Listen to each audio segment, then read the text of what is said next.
So now that 1.19 is released, Mojang is starting the work for 1.20, which will be the next major update showcased during this year's Minecraft Live. And if you guys are new to the channel, Minecraft Live is the biggest Minecraft event where Mojang showcases their next major update. They have Q&A panels, they have the mob vote, the biome vote, and more than likely they'll present new Minecraft games and possibly new information about the Minecraft movie. But I have a strong feeling that we're going to see some major changes to how Mojang presents the next major update this year, for obvious reasons. 1.19, the Wild update, although a very loved update presenting a ton of amazing features, most notably the Warden, I think it's safe to say that some people were quite upset with some of the features missing in this update. And I'm not making this video to tell you how you should feel or how you shouldn't feel. We all have our own opinions and thoughts and experiences, and that shouldn't be taken away simply because someone doesn't agree with your thoughts or your feelings. You can feel however you want about 1.19. But it's safe to say as well that the developers have heard our complaints. They know that a lot of us were not satisfied or happy that certain features were not included in the Wild update, which might end up being a very positive thing, because I think ultimately people just want to see what is showcased. And I think Mojang realizes that a lot of confusion can happen when they're showcasing certain things, especially in a very abstract format like concept art. It can clearly get the community extremely excited and hyped and start imagining what Minecraft could be in the future. And I think to some degree, Mojang wants this. They want the community to wonder and imagine and just anticipate what's next, and ultimately build the hype for Minecraft for the next year. That's a good thing, and I think any company, any studio would want such a passionate community. But this can also be a double-edged sword. We've seen now that building expectations, exciting the community, and sort of not maintaining that communication through the development process can have a huge backlash.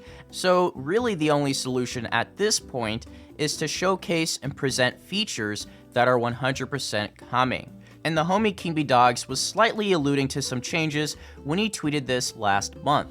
When plans change for an update, I think it's fair to be disappointed or upset. It would be wrong of me to invalidate those feelings. Recent discussions have me thinking, though, the current environment makes it difficult to show things early that we're not sure of yet.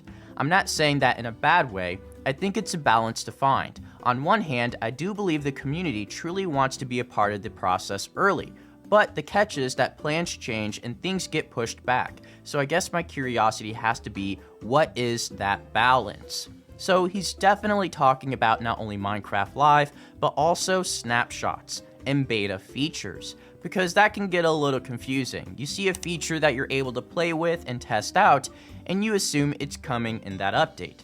Well, that's not always the case, and we've seen that several times the past 2 years. So yeah, a lot of confusion can be built up by that, and that's not anybody's fault in particular. I don't think Mojang's to blame for letting us have early access to features that aren't necessarily promised, and they're not commitments, right? But there is an opportunity for Mojang to learn from the last year, especially with expectations, because even if they have a slight feeling that they might not be able to include a certain feature, like possibly bundles or the copper goat horns, or enter some feature, like if they have an idea or if they're contemplating adding it in a certain update, not that update that they're currently working on, it's best to communicate that as soon as possible to prevent unnecessary expectations, and also just to make sure that people do realize where they're at and be as transparent as possible.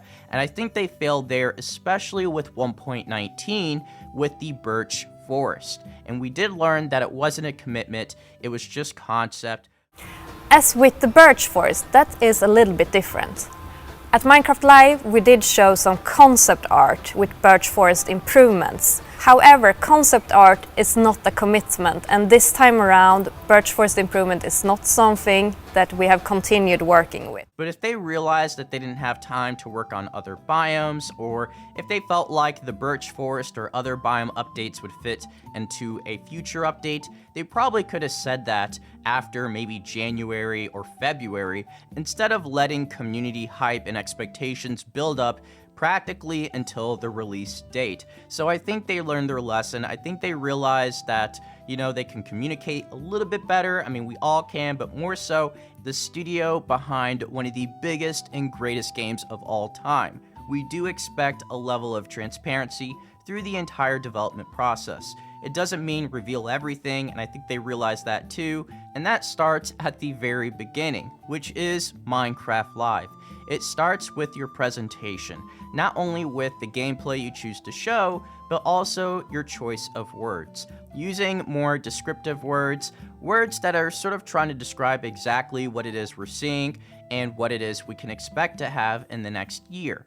Unique identity for different biomes. For example, the birch forest, as you can see in this beautiful concept art.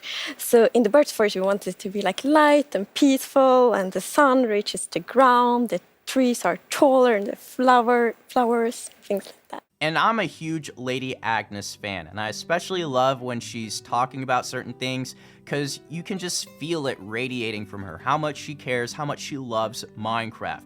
And it's one of the reasons why I love Lady Agnes as well as Jens. They just have a way of captivating you and just getting you sort of enthralled in Minecraft, the universe of Minecraft, through how they choose to talk about the game and the updates.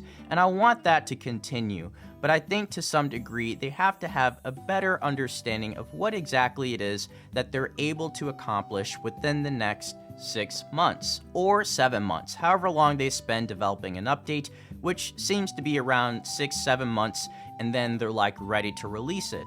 So they have to have maybe a better timetable of what they're able to accomplish in the current settings with COVID and everything else, with remote work. So that seems to be a big factor. I think they're going to be a little bit more concise, a little bit more exact with what they showcase and how they choose to describe these features during Minecraft Live 2022.